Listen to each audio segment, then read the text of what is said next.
our own Emily Jashinsky was a guest on Ezra Klein's podcast, which I've been listening to his show a lot recently. In part, I gave him a lot of credit for like being early to the, hey, Democrats, like you really need to move on from Joe Biden. Like you get a lot of credit in my book if you're in a mainstream space and you have that. And you get even more credit if you're willing to have Emily on. So tell us a little bit about, what you were booked to talk about, what your experience was like. Yeah, I actually met his producer at the National Conservatism Conference where I was talking back in June about online pornography, oddly enough. Okay. And just sort of like how... As one does. As one does. It was kind of like the conversation we were just having about conspiracy theories a couple of blocks ago, because it's come about really quickly, and sort of a younger perspective on how that changed people's lives, modernity, and all of that stuff. So Ezra wanted to talk about that kind of in the context of realignment stuff. So sort of where this new right, national conservatism movement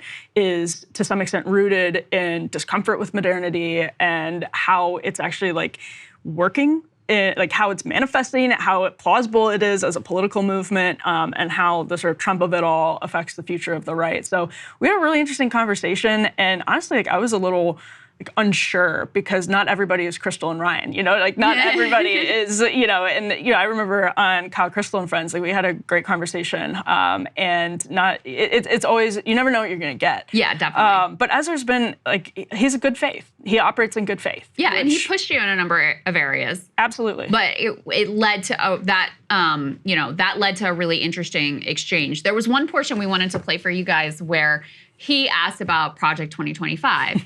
And like, okay, obviously Trump doesn't want to talk about this and wants to distance himself from this. But are liberals really wrong to feel like, okay, this is the plan that's laying around in the sort of like, conservative Washington deep state? So isn't it reasonable to say this is probably a lot of what is actually going to happen in a Trump administration? Let's take a listen to what Emily had to say. So let's ground this a little bit in Donald Trump. So if he wins in 2024, which seems very possible, he's got to govern with some kind of coalition. And I think one of the problems he's had this year is that sort of Project 2025 stepped in to try to describe what that would look like for him. And he's, I think, wishes they had not. But he's not identified an alternative way he would govern. If it's not going to be these groups who are vetting all these people to work with him, and all these people who already did work with him, like who's it going to be? So when you think about a next Trump administration, and when you report on it, how do you think it would differ in its coalition or its priorities than the first Trump administration? The genesis of Project 2025, and you've probably picked up on this, Ezra, but even just talking to people who were involved in it journalistically, you hear them, and it was this idea that Donald Trump he's not a man of the conservative movement. He doesn't come in with the infrastructure. That was part of the reason that conservatives pushed him to pick Mike Pence, because Mike Pence, as VP, knew all of the heads of the conservative movement groups where you would tap personnel and staff from, where you would tap the white papers from. He kind of knew where to look to get people and policies. And because Trump's orbit hadn't become, substantially more cohesive or policy-centric, people really started to say, all right, we need something like a Project 2025. This ultimately became Project 2025 because this isn't organized. And that's why Project 2025 and Heritage also have something called, I think it's called like the 100-day agenda that hasn't been made public yet. It's internal. I've never seen it, but it's the executive orders that should be ready to go on day one. It was this idea that there's just nothing, like we're having all of these debates, but we're not putting any of it into sort of a hard agenda. A lot of Project 2025, this is something that hasn't been reported, but a lot of it is like debates internally. There's one policy that's outlined about a child tax credit, and then another policy that's outlined about a child tax credit. People said none of this is even being facilitated. And that, because Project 2025 has become such a lightning rod, the ball has not moved further down the field on that question. The Trump campaign sort of haphazardly tried to put out its own policy agenda. Trump still is Trump, though, and goes back and forth. And this is probably the central problem of the new right that we keep coming back to time and again, is that he doesn't have a cohesive ideology. And in a way, he's more similar to a lot of average Americans.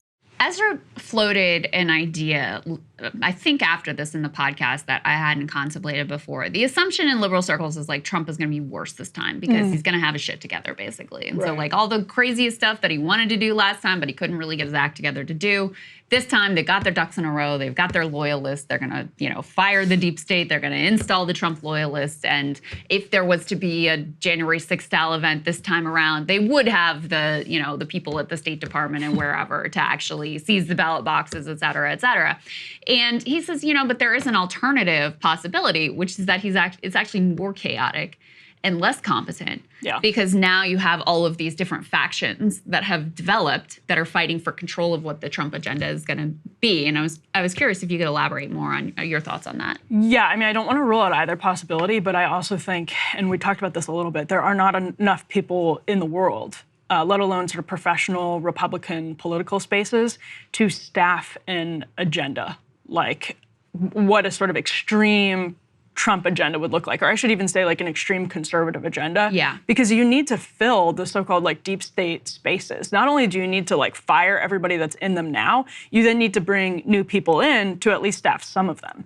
And the Trump administration we saw last time, this was part of Project 2025 too, they just had a really hard time, getting certain things past the bureaucracy, which as a conservative I look at and I'm like, that tells you the president is not ultimately in charge. Like that's a legitimate problem. And you've seen it even play out, Ryan and I have talked about this before, in ways that really are shocking from the left. If you have a left policy that the EPA doesn't want to actually fulfill because you have a bunch of careers who have been there and have been through the revolving door with special interests and all of that stuff, I think that's a legitimate problem. But that aside, if you can't at least replace some of those people, you can't really do much because you're just going to be hampered. Now, on the other hand, at the executive level, that's a huge question because Donald Trump learned a big lesson from his side with Mike Pence. And he thinks that J.D. Vance will not be a Mike Pence if we have another January 6th. And that was part of like creating these new loyalty litmus tests. And I don't know that we have the answer to that question, actually, because politicians are ultimately self-interested creatures. And if J.D. Vance is sort of reading the tea leaves on a potential January 6th, I don't know. I think you have to stress test. And on the other hand, though, at the executive level, Donald Trump will not make the mistake, as he sees it, of putting more Mike Pences around him. But there aren't that many people in professional Republican spaces that are hardcore MAGA, and they might be publicly, but privately, they don't want to be roped into those situations because they still don't know what happens after Trump. Right, which sort of illuminates the fact that there are two types of true believers. Mike Pence was a true believer in a certain way, but not a true believer when it came down to it, right? So he was a true believer, and all the policies, like he was on board. Yep. He was the one in the meeting when they said, "Tell us something great about Donald Trump. He's the first. He's the most. He's the best president. He's so amazing." He even I'm on board. He hung in there with him on the election stuff. That's right. Yeah. Until January 6th. He did. He wouldn't do the Claremont Institute John Eastman plan. But he hung in there until January 6th. He was willing to give credence to maybe these lawsuits, maybe this was rigged. And he got to his breaking point. So in Trump's view, he ends up not being a true believer. He's hoping J.D. Vance, I think the critical threshold for J.D. isn't about his policy views, of which Trump seems relatively uninterested. It's his belief that when it came down to January 6th, he would do what Mike Pence was unwilling to do. So there's two types of true believers. There's the people who would be like, yeah, I believe in a 10% tariff across the board, and I'm willing to make waves and piss people off and use my agency's powers to effectuate that outcome. Right. And that's one type of true believer. And then there's the type of true believer that will say, yes, sir, I will throw the country into a constitutional crisis based on literally nothing and, be okay with this violence at the Capitol and whatever.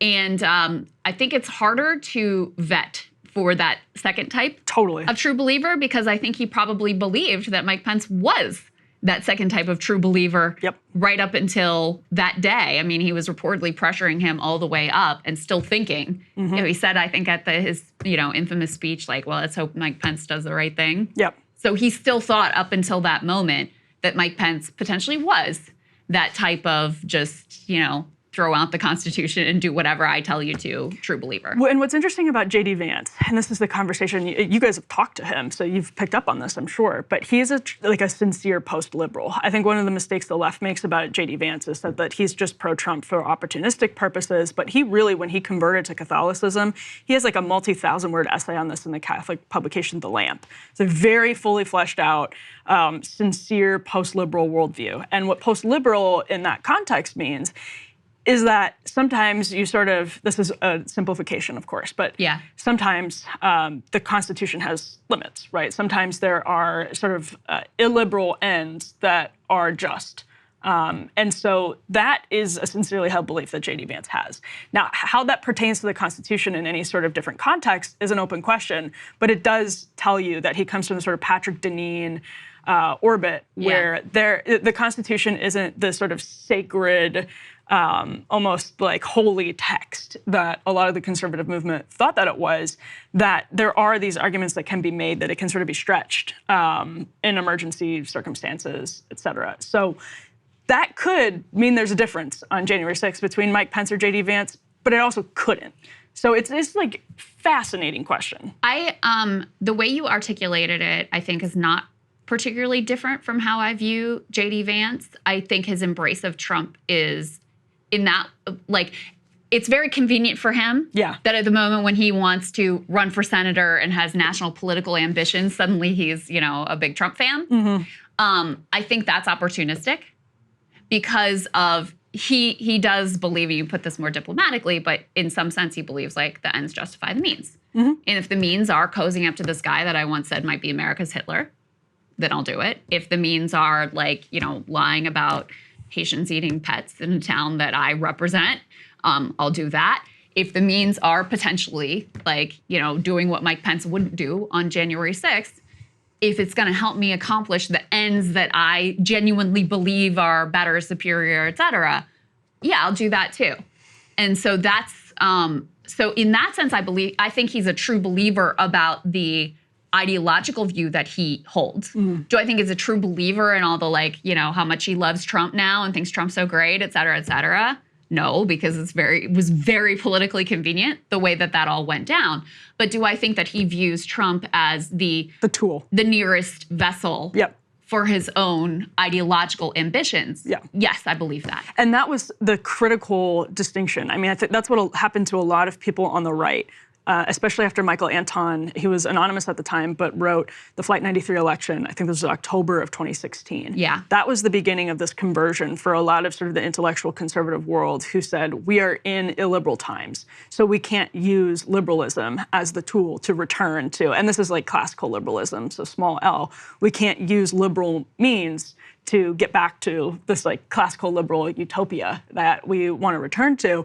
We have to sometimes say Donald Trump may be a liberal, but Hillary Clinton is more a liberal, or Joe Biden or Kamala Harris is worse because they want to do X, Y, and Z. So you have to stick with this person. The plane's going down. You have to take the risk. And J.D. Vance is very much in that camp, and there are a lot of sort of intellectual conservatives in that camp right now. But what that doesn't mean is that they make a very particular decision come another January 6th. And that's a stand-in for other potential constitutional emergencies and other things that Donald Trump could pursue from an executive level as president. But really, after the 2020 election, lacked people around him who would go through with what he wanted. I mean, a lot of people actually ended up quitting, have since spilled a lot of dirt on him. And he was left with Sidney Powell, Rudy Giuliani, and whatever the other guy, Lynn Wood, Mike Lindell. And they're just, J.D. Vance is not going to go full Sidney Powell. So who knows what happens? But I think it's helpful to kind of talk some of that stuff out because we don't know. There's still just so much uncertainty about what happens. Would you describe that new strain in thinking, which, is amplified by Anton, embraced by J.D. Vance, et cetera? I mean, would you describe that as anti-democratic? Basically, like, listen, if we have to, not be a democracy for a little while to accomplish our ends, then that's what we're going to do. Well, Anton has actually written about how we need a red Caesar, like a quote red Caesar, and so absolutely. And Curtis Yarvin, for example, is basically like a monarchist. I don't know where JD probably wouldn't fall into that category, but And that was the sort of... He's somewhere on that spectrum, though. Yeah, and it's what's frustrating because like sometimes like I signed the National Conservatism Statement when it came out because it was pretty boilerplate conservatism as I saw it. But at the same time, I really, really, really empathize with and understand post-liberalism and think that it has a lot of like better points than the sort of old fusionist conservative order when it comes to identifying problems. But I fundamentally am like not on board with the post-liberal solutions to the problems of contemporary liberalism. And that's what's sort of frustrating sometimes because you get lumped in with one or the other and then people are like, well, what do you actually think? And it's like, well, I think these problems are real. I just think we don't need a red Caesar. Like, please don't tell me that we need a red Caesar. So it's such a crazy time on the right. Crazy. This has been very interesting talking to you about all of this, Emily. I actually feel like I understand your political ideology perhaps better than I ever have. And I really recommend to people that you listen to the full episode of Emily with Ezra, because I'm at least really, fascinated by what J.D. Vance represents and what is after Trumpism and what are the rising intellectual currents on the right and what they mean for all of us. And they dig into a lot of that. So we'll have the link in the description. You guys can check all of that out. Thank you so much for hanging with us on a whirlwind day here. Reminder, we are going to do a live stream. Coverage of the debate will be here an hour early, hour and a half early, something like that, so we can all speculate and then see. So we can get Krystal to have a drink. Yeah, maybe. She won't do it. Maybe I will. I don't know. We'll bring you some Ghost. I don't really drink at all now. So when I even have one drink, it gets sloppy real fast. So anyway, we'll see if that happens. But, I love for us to do an hour beforehand where we can all make predictions that immediately get just like demolished in real time. It's the best. Yeah. So that's what we'll all be here doing tomorrow night. And we hope to see you guys there. Hey, if you like that video, hit the like button or leave a comment below. It really helps get the show to more people. And if you'd like to get the full show ad-free and in your inbox every morning, you can sign up at breakingpoints.com. That's right. Get the full show, help support the future of independent media at breakingpoints.com.